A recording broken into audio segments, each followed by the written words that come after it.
Well, hello there. You're listening to the Farm Yard Podcast. This podcast is brought to you by Farm Yard and Farm Yard's Mighty Network. And this, my friends, is episode 2025. Now, all of my episodes, every single one of them, bar none, are very near and dear to my heart. But as we're entering this time of global transition and global pause, it's bringing a lot of things from my past, bringing it forwards. And so everyone knows that I want people to farm their yards so that we can grow the soil, to grow healthy food, to grow healthy people. But now, okay, we have the food. Did I neglect to tell you that cooking was a part of the process? Yes, my friend, cooking. Cooking's a part of the process of growing healthy people. Now, I understand that we've lived in a time and a decade since the mid-50s of TV dinners and processed food and to go and, quick and easy. And now we're going back to the old ways. Why? Because it connected us to our food source. So we knew what we were feeding ourselves and our families. So this episode is about different ways in order to cook food. I'm very connected to a group in Uganda. I've been mentoring them for about a decade now. And their biggest problem is that they do not have the fuel to cook the food. So we're introducing biodigesters to that particular group, Now here, I've just moved to the Sunshine State, right? I moved here in February of this year, and let me tell you, it is named correctly. Now, what was one of the first things that I thought about when I landed, when I started to feel the strength and the power of that glorious sun? I said, oh my goodness gracious, I have to build me a solar dehydrator. Now, why did I say that? I said that because when I lived in Beaufort, South Carolina, I would go to those you-pick strawberry fields and pick 10 pounds of strawberries a day. And then I would put it in a 210-degree oven with a little bit of salt after I cut them in half, put them in there for about 3 hours, and I made myself a quart out of 10 pounds, 1 quart of strawberry gummies. No sugar added, no sugar necessary. And I would sit there and there's an Italian slang word called gavone, meaning shoving food in your mouth. I would just sit there and hoover it. So now I'm in the Sunshine State, and let's get the sun rolling. So one thing I want to show you before I bring on my guest, I want to share my screen, and I will give you this information in the show notes as well. And you could follow me doing it. Here we go. Let's share this. This is the bad boy that this woman right here, this biodynamic spin farming podcasting grandmother, is going to build right there. It's the best ever solar food dehydrator plants, and it's from Mother Earth News. The food goes in over here. This is for ventilation. And let me tell you, after I build one of them, depending on the volume of sun-dried tomatoes I want to put in this machine that takes no energy other than the energy of the sun, which really, if you think about it, that's really an awful lot of energy right then and there. So there are many different ways to cook food. And our friend today is an expert in solar cooking. Amongst many other things, we're doing a series with her. Her name is Kathy Puffer, and I had her on a few weeks ago explaining biodigestion. and she's a homesteader. She brings me back to my mid-30s every time I read something about her. I have to laugh a little bit because we could talk on the phone for hours, and she doesn't have to ask any questions, and neither do I. So let's call Kathy into the meeting. Hey, Kathy. Hey, Linda, thank you so much for having me at Farmer Yard again. Oh, it's so much fun to have you, my dear. Now I've got to fix this. Let's see. I want to, I want to go ahead. You talk, Kathy, and then I'm going to pin the screen so it's just you. Actually, you know what I could do? I'm going to just stop my video. There you go, honey. Right, right. Tell us about, now listen, I've got a whole list of questions because I made an awful lot of camponata yesterday. I was really longing for a solar cooker. And Mm, last time we spoke, you told me that, you cook with a solar cooker. And, after I got off that call, I actually Googled solar cooking, and I'm looking at Amazon.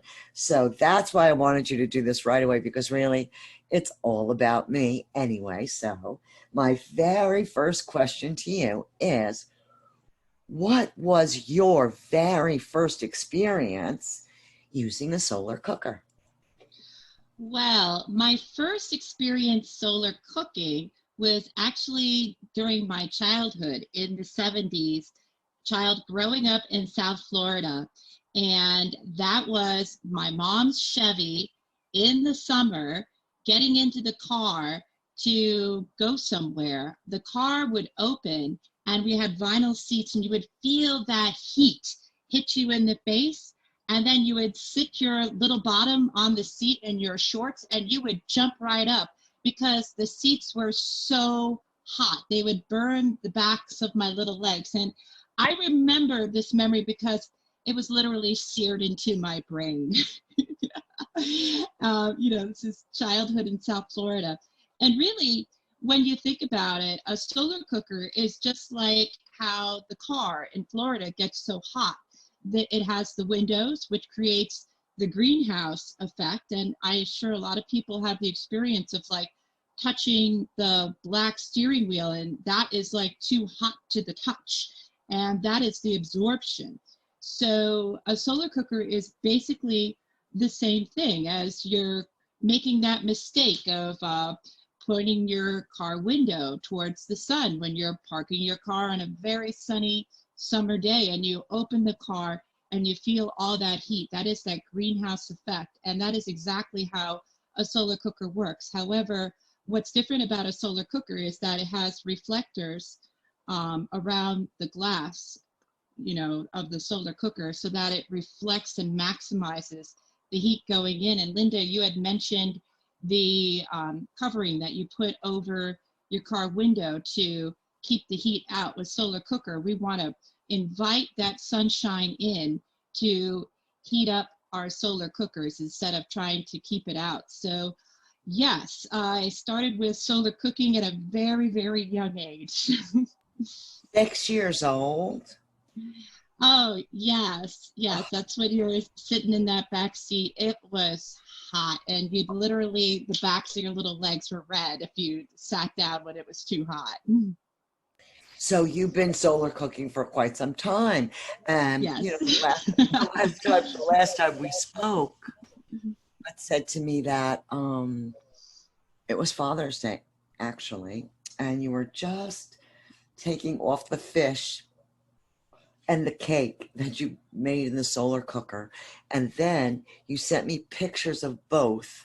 And then I went right to Amazon and right to YouTube. And I got to tell you, the wide array of do-it-yourself solar cookers were really very innovative. But let me ask you this question. Now, you've been doing it for so long. Why do you love it so much? What is it? Because you live in the Northeast, you live in the Hudson Valley. Okay, I am here in the Sunshine State, where you got to hide from the sun. So there's an awful lot of it here. But why do you love solar cooking so much? Oh my goodness, it's all about the food and how good the food tastes. It's very different than cooking with a convection oven because that oven with the electricity, it dries out the food. And with the solar cooker, it has a plastic window, which we'll be showing in the pictures, that seals in all of that moisture. And it's safe and it's error free. I am working online right now, like a lot of people during this time, and my girls love to bake. And so I can allow my girls to bake a cake with the solar cooker, and I never need to worry about them um, burning the house down or burning themselves because the solar cooker is so safe. They just need to remember to like have the hot pads when they take out the pot. But other than that, it is so easy also. Like today, I have my solar cooker outside and I have my chicken with broccoli and some cream and mushroom soup. And it is slowly cooking away what's going to be our lunch. So easy, good taste, and safety. That's why I love solar cooking. Now, the unit that you have today is a lot different than the Chevy.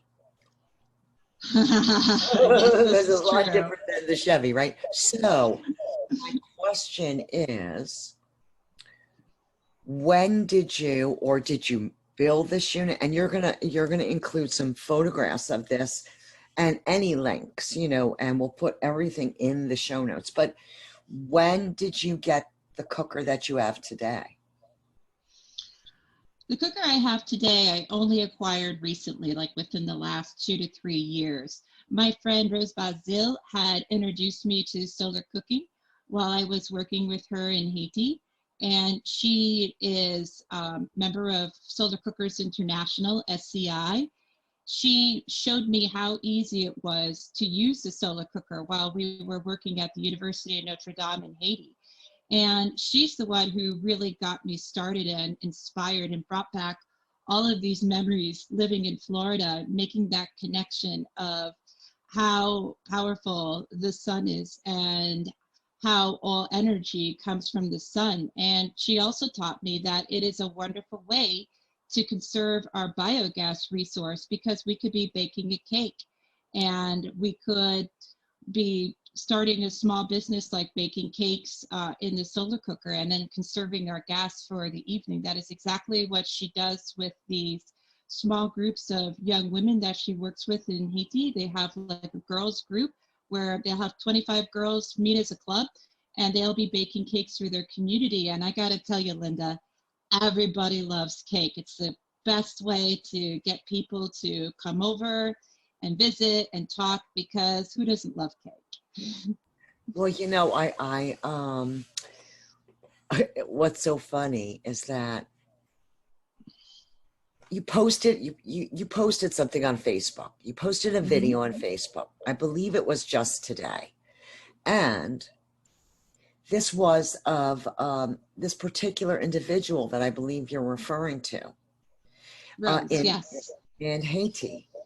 And I watched the video, and then I took a look at the names that you had, right? And I saw the name Maria Blon. I said, wait a minute. Maria Blon, I know Maria Blon, Hearts from Haiti. I said, I podcasted with her. So I went back into Farm Yard's list of podcasts, and she was my fifth podcast, episode 5, 80 podcasts ago. And I find it so interesting that here we are today, and I never made the connection between Hearts of Haiti and your project in Haiti. Hold on a second. Let me unmute you. I think you're muted, Kathy. Oh, there you are. Are you there? Yeah. So we actually had worked with them to build two biodigesters at the school in Harton, Haiti, in Port-au-Prince. And so they have a 1 cubic meter system and also a 4 cubic meter system. And that was like a big group effort with the Harton, Haiti team. And, it's a wonderful site. And I know Rose is looking forward to um, making some connections to help them get started with solar cooking as well. Well, I find it really amazing that here you go to Haiti to teach them about biodigesting, right? Mm-hmm. And what did you come home with? You came home with such a knowledge of solar cooking. That's Yes. that's amazing. Well, that to me that's sacred commerce. Anything with a balance, right? So here we go. The eternal question: how do we get started, honey? How does someone like me, who I'm going to put my video on? Let me put my video on.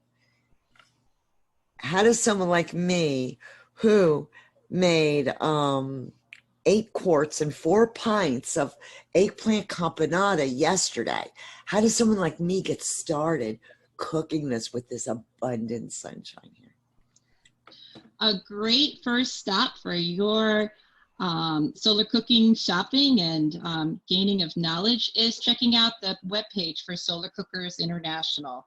And what's great about Solar Cookers International, SCI, is that you can look at their wiki. They have a wiki with many different kinds of designs for solar cookers that you can make yourself. Because really all a solar cooker is a box in a box with a plastic cover and reflectors. And a lot of these solar cookers can be made by taking a box, painting another box inside of it black, and painting the outside box black.